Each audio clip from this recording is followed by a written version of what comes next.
बाबर को दुनिया से गए 494 साल हो चुके हैं, लेकिन देश में कुछ लोग अभी भी ऐसे हैं जिनका खाना बिना बाबर के नाम के हजम नहीं होता, और इसीलिए इसमें एक और नाम जुड़ चुका है। ममता बनर्जी की पार्टी टीएमसी के विधायक हैं और इनका नाम है हुमायूं कबीर।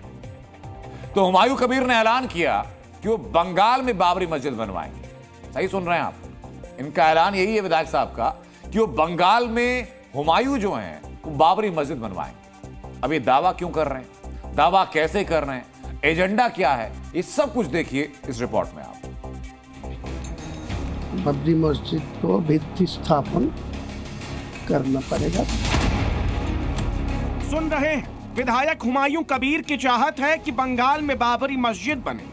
हुमायूं साहब की हसरत है कि यूपी की जगह अब बंगाल में बाबरी मस्जिद खड़ी। टीएमसी नेता हुमायूं कबीर ने पूरा खाका तैयार कर लिया है। कब, कहां और कैसे वो बाबरी मस्जिद का निर्माण कराएंगे, यकीन नहीं आता तो खुद सुन लीजिए। एक ट्रस्टी बनेगा, ट्रस्टी को का बाद वो लैंड का पता लेना चाहिए, लैंड परचेज करना चाहिए।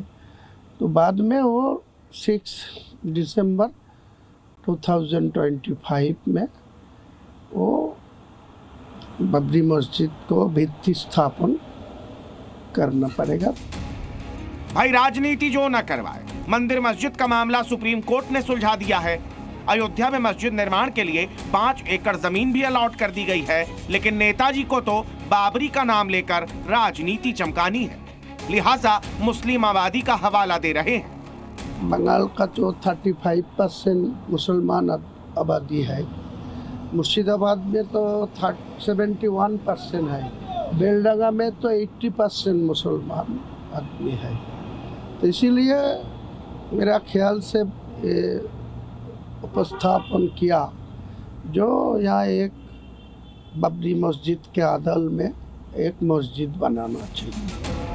हुमायूं कबीर ने तो यहाँ तक ऐलान कर दिया है कि वो बंगाल में बाबरी मस्जिद बनाने के लिए 1 करोड़ रुपए भी दान में देंगे। 4 साल 5 साल तो लगेगा। इतना पैसा कहाँ से आएगा? पैसा मुसलमान लोग की देगा। आप भी देंगे? मैं भी 1 करोड़ रुपया देगी। मेरा जमीन है, यो जमीन बिका के वो मैं 1 करोड़ पहले ही दे दूंगी ट्रस्टी को हाथ। अब सवाल ये उठता है कि आखिर हुमायूं साहब को अचानक बाबरी मस्जिद की याद क्यों आ गई? तो इसके 2 पहलू हैं। पहली वजह 3 दिन पहले ही तारीख थी 6 दिसंबर, लिहाजा वो अपने वोटर्स को बाबरी मस्जिद की याद दिलाना चाहते हैं। और दूसरी वजह हुमायूं कबीर जिस भरतपुर विधानसभा सीट से विधायक है, वो मुर्शिदाबाद जिले में आती है, जहां 70% मुस्लिम आबादी रहती है।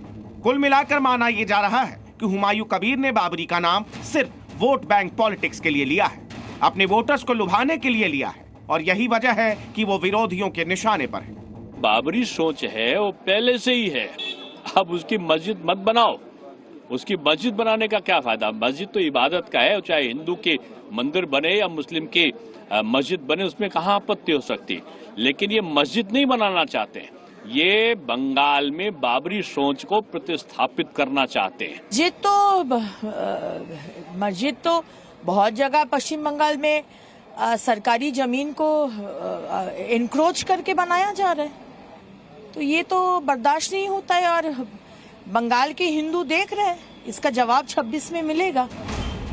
हुमायूं कबीर वैसे तो मुसलमानों के लिए शांतिपूर्ण तरीके से बाबरी मस्जिद बनाने की बात कर रहे हैं, लेकिन अब हम आपको इनका असली चेहरा भी दिखा देते हैं। साल था 2011, समय था बंगाल विधानसभा चुनाव का। हुमायूं साहब रेजीनगर सीट से चुनाव लड़ रहे थे और यहाँ चुनाव प्रचार के दौरान उन्होंने क्या बयान दे दिया था, जरा गौर से सुनिएगा। 2 ঘন্টার মধ্যে তোমাদেরকে যদি ভাগী দক্ষিণ বঙ্গায় না ফেলতে পারি, রাজনীতি থেকে সরে যাব, শক্তিপুর এলাকায় বসবাস করা বন্ধ করে দেবো। এটা তোমরা হাতির পাঁচ পা দেখেছো, কিন্তু যদি ভেবে থাকো যে 30% লোক মুর্শিদাবাদ জেলায় আর আমরা 70%। हुमायूं कबीर की राजनीति ही हिंदू मुसलमान के नाम पर चलती है। मुस्लिम वोट बैंक के लिए वो ऐसे विवादित बयानों के लिए जाने जाते हैं, और एक बार फिर से उन्होंने बंगाल में बाबरी मस्जिद बनाने के बयान के साथ अपना चाल, चरित्र और असली चेहरा जग जाहिर कर दिया है। ब्यूरो रिपोर्ट, जी मीडिया।